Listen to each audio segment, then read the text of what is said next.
गर्मियों की छुट्टियों का वक्त है और वबा के बाद के पहले मौसम गर्मा के सबब लगता है जैसे हर कोई मुल्क से बाहर जाकर कहीं आरामदेह छुट्टियां गुजारना चाहता है। मगर जर्मनी के एयरपोर्ट्स तो जैसे अफरा तफरी का गढ़ बने हुए हैं। सूटकेसेस के अंबार, टर्मिनल में मुसाफिरों की लंबी कतारें और बगैर स्टाफ के चेक इन डेस्क हर एक के लिए परेशानी का सबब हैं। ये सारा स्टाफ कहाँ चला गया है? एक तरफ तो ऐसे सेक्टर्स हैं जो वबा की वजह से बुरी तरह मुतासर हुए, यानी वो सेक्टर्स जिन्हें अपना स्टाफ घटाना पड़ा, जबकि दीगर लोगों के काम का दौरानिया भी कम करना पड़ा। हवाई सफर भी इन्हीं मुतासरा सेक्टर्स में से एक है। ये इस मसले की तौजीह का एक हिस्सा है, मगर एक महदूद हिस्सा। असल में बड़े पैमाने पर इसकी वजह यह है कि बहुत से लोग इस तरह की सनतों में अब काम नहीं करना चाहते। मुलाजमीन की ये कमी सिर्फ हवाई अड्डों तक ही महदूद नहीं, ये असल में एक ज़्यादा बड़े मसले का हिस्सा है जो रोज़गार की मंडी में बहैसियत मजमूई महसूस किया जा रहा है। सेहत, तालीम, तामीराती सनत, मेहमानदारी, यहाँ तक कि जर्मनी की अदलिया को भी स्टाफ की कमी का सामना है।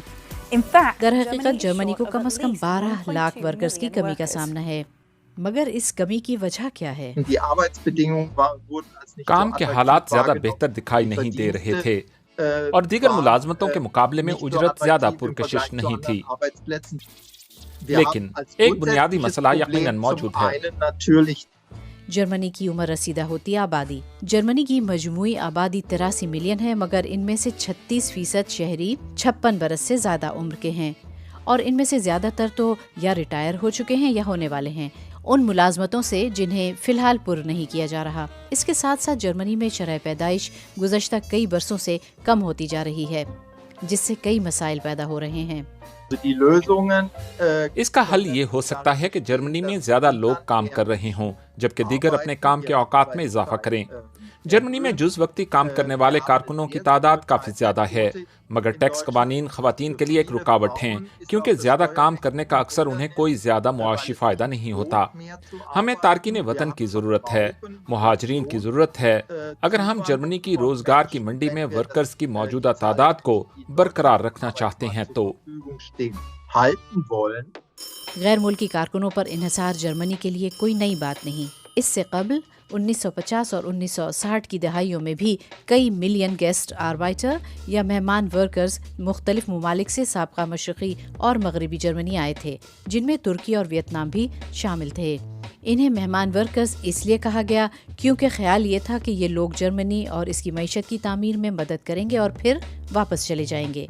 लेकिन इनमें से करीब 3 मिलियन वर्कर्स ने यहाँ मुस्तकिल रिहाइश इख्तियार कर ली और अपने खानदानों को भी जर्मनी ले आए। अब हुकूमत एक बार फिर इसी तरह की मंसूबाबंदी कर रही है और करीब 2000 तुर्क शहरियों को जर्मन हवाई अड्डों पर काम के लिए दावत दी जा रही है, मगर इनकी यहाँ मौजूदगी आर्जी होगी। वो सिर्फ 6 नवंबर तक जर्मनी में रह सकेंगे।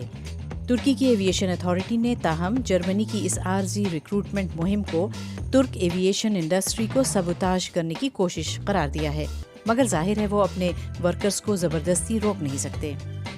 लेकिन इस तरह के उबूरी हल से असल में हासिल क्या किया जा सकता है? जाहिर है कि यह आर्जी हल है ताकि वर्कर्स की शदीद कमी को पूरा किया जा सके। यह तरीका समझ में आता है, लेकिन ये मसले का कोई पायदार हल नहीं है। हमें असल में बाकायदा तरीके से तारकीन वतन चाहिए, उनके लिए भी तवील उल मुद्दती मौक़े होने चाहिए। जर्मनी की मशहूर ज़माना ब्यूरोक्रेसी भी गैर मुल्की वर्कर्स की राह में एक रुकावट है। पेशा वाराना तालीम और तरबियत को जर्मनी में बाकायदा तौर पर तस्लीम कराना एक पेचीदा ब्यूरोक्रेटिक प्रोसेस है और सियासी पनाह के मुतलाशी अफराद को कई माह बल्कि कई साल तक काम करने की इजाज़त नहीं मिलती। और तवीलुल मुद्दती हल के बगैर रोज़गार की जर्मन मंडी को दरपेश मौजूदा मसाइल बढ़ते ही चले